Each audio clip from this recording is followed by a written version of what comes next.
Hi అండి. Today పొదరిల్లు episode ఏం జరిగిందో చూద్దామా. మనం గాయత్రి మన మాధవి ఇంటికి వస్తుంది.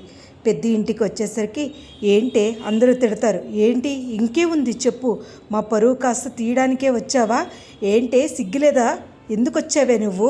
అది కాదు బావయ్య, ఏంటే నీకెందుకు మేమంటే అంత పగ, ఇంకా మమ్మల్ని జైల్లో వేయిద్దామనా? మీ అమ్మ నాన్న వస్తే మమ్మల్ని ఎన్ని మాటలు అంటారో తెలుసా? అది కాదు బావా, అది కాదు చక్రి, నాకు మాధవ బావ అంటేనే ఇష్టం. ఈరోజు రాత్రి గడిస్తే రేపు పొద్దున్న నా మెళ్ళో తాళి పెడితే ఇది జీవితం నాది కాదు. అందుకని నేను ఎంతకైనా తెగించి వచ్చాను. ఏంటి ఏం మాట్లాడుతున్నావు? అవును, నేను బావని తప్ప ఎవరిని పెళ్లి చేసుకోను. ఆ ఉద్దేశంతోనే నేను ఇక్కడికి వచ్చాను. ఏమనుకుంటున్నావు? నా కొడుకు జీవితంతో ఆటలాడుకుందామని నిర్ణయించుకున్నావా? అది కాదు బావా, నిజంగానే బావా, నువ్వంటేనే నాకు ఇష్టం, నీతోనే. మరి ఆ రోజు ఎందుకు అలా చేస్తావు అని చక్రి కేశవ అందరూ అడిగితే, ఆ రోజు మెడకత్తికి మా అమ్మ పెట్టుకుంటే గడపవతలు మీరు, గడపవతలు నేను, మధ్యలో మా అమ్మ ఉంది, అందుకని ఇలా చేశారు. ఇప్పుడు చేయవని నమ్మకం ఏంటి? ఒరే చిన్న, అలా కాదురా, నువ్వు చూడు, చిన్నప్పుడు నిన్ను ఎత్తుకుని ఆడించలేదా? కేశవ, నువ్వంటే నాకు చాలా భయం, నేనంటే నీకు ఇష్టం లేదా చెప్పు? చక్రి, నువ్వు కూడా అంతే కదరా చిన్నప్పటి నుంచి అని అందరినీ బతిమాలుకుంటుంది.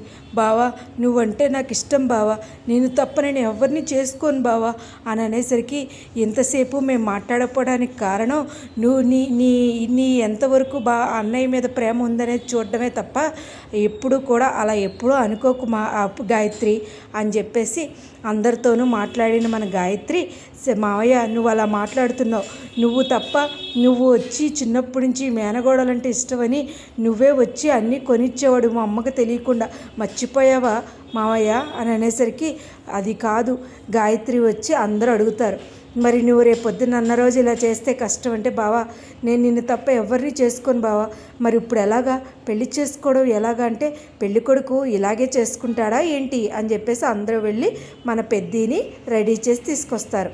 గాయత్రి కూడా రెడీగానే ఉంటుంది. మరి తాళిబొట్టు అని అంటే, తాళిబొట్టు నేను తీసుకొస్తానంటూ చక్రి తీసుకొస్తాడు. ఆ రోజు ఏ తాళిబొట్టు అయితే పంతులు గారు ఇచ్చారో ఆ తాళిబొట్టు పట్టుకుని గాయత్రికి కడదామని చూస్తూ ఉంటాడు.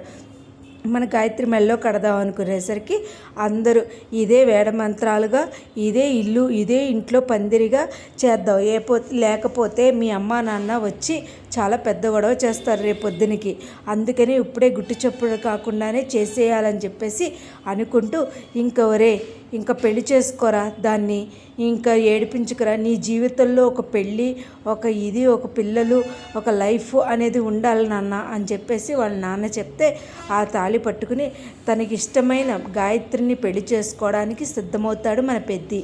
ఇంకా సిద్ధమయ్యేసరికి రెడీ అవుతుండగా వాళ్ళ అమ్మ నాన్న, రేపొద్దున వాళ్ళ అమ్మ నాన్న వచ్చినా చాలా గొడవ అవుతుంది అనేసరికి కరెక్ట్గా వాళ్ళ అమ్మ నాన్న వచ్చేస్తారు తాళి కట్టే సమయం. ఏయ్ గాయత్రి, ఏంటి ఒరే, నా కూతురుని చేసుకునేంత ధైర్యం నీకెక్కడదరా అని చెప్పేసి వచ్చేసరికి ఇంక ఏమీ మాట్లాడకుండా పెద్ది అలా ఉండిపోతాడు.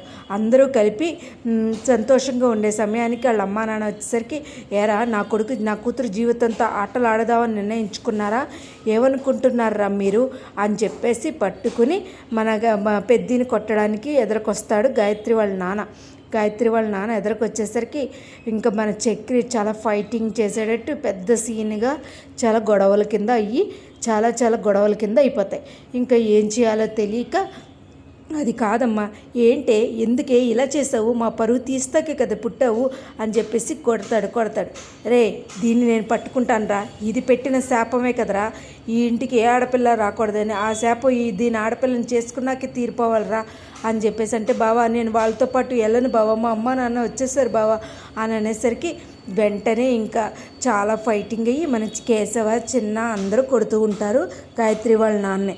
కొట్టిన తర్వాత ఇంకా ఒక్కసారి ఆపండి అని చెప్పి మహాలక్ష్మి చాలా గట్టిగా అరుస్తుంది. ఇంకెంత కొట్టిన ఆపేసరికి అలా నుంచునేసరికి అదంతా ప్రశాంతంగా జరగాలరా అంటూ పెద్ది చెప్తాడు. ఒక్కసారి నీతో మాట్లాడాలి మాధవ అని అనేసరికి, ఎందుకురా వాడితో మాట్లాడడం, వాడితో మాట్లాడే పని ఏం లేదు అంటాడు వాళ్ళ నాన్న. లేదు నాన్న, మావ ఏం మాట్లాడుతున్నాడో తెలియాలి కదా. వేరే మాధవ పక్కకి తీసుకెళ్ళి మాట్లాడతాడు. ఒరే మాధవ, నేను ఇది పెద్ద మనిషి అయినప్పుడు వెళ్ళిపోయాను, ఇప్పుడు వచ్చాను, ఎంతో సంపాదించాను, ఓ చదువుకున్న వాడికి ప్రయోజకుడికి పెళ్లి చేయాలనుకున్నాను, కానీ అది నిన్నే ఇష్టపడతానంటుంది. తెల్లారి లెగిస్తే పెళ్ళి, అందరూ వచ్చేసారు, మా పరువు కాస్త ఏమవుతుంది, మాకేమీ అర్థం కావట్లేదు అంటూ ఉంటాడు వాళ్ళ మావయ్య. నీకు దండం పెడతానురా, దాన్ని మాతో పంపించు, జీవితంలో నిన్ను ఎప్పుడూ కూడా కన్నెత్తి చూడకుండా చేస్తాము అని చెప్పేసి అంటూ ఉంటాడు. ఈ లోపల మన గాయత్రి వాళ్ళ తల్లి కూడా వచ్చి, అది కాదు మాధవ, నిన్ను దండం పెట్టుకుంటున్నాను అని అనేసరికి ఈ లోపల మన గాయత్రి అంటుంది, మా వాళ్ళు అందితే జుట్టులు అందకపోతే కాళ్ళు అని చెప్పేసి అంటూ ఉంటారు. కానీ అసలు ఏం జరుగుద్ది ఏమీ పట్టించుకోకుండా వచ్చి తాళి కట్టేయమని తండ్రి అందరూ చెప్తారు. కానీ అసలు రేపటి ఎపిసోడ్లో అసలు తాళి కడతాడా లేకపోతే తాళి కట్టడా ఏంటి అనేది చూడాలి. కానీ తాళి కడితేనే బాగుంటుంది. తాళి కడతాడా అనేది రేపటి ఎపిసోడ్లో చూడాలండి. ఇవాళ ఎపిసోడ్ అయితే ఇది. కానీ మహాలక్ష్మి తాళి కట్టేస్తుంటే బాగుండేది. మరి రేపటి ఎపిసోడ్లో తాళి కడతాడా అనేది చూడాలండి. నా వీడియోస్ కనుక మీకు నచ్చినట్టయితే లైక్ చేసి, షేర్ చేసి, సబ్స్క్రైబ్ చేయండి. Thank you so much. Thank you.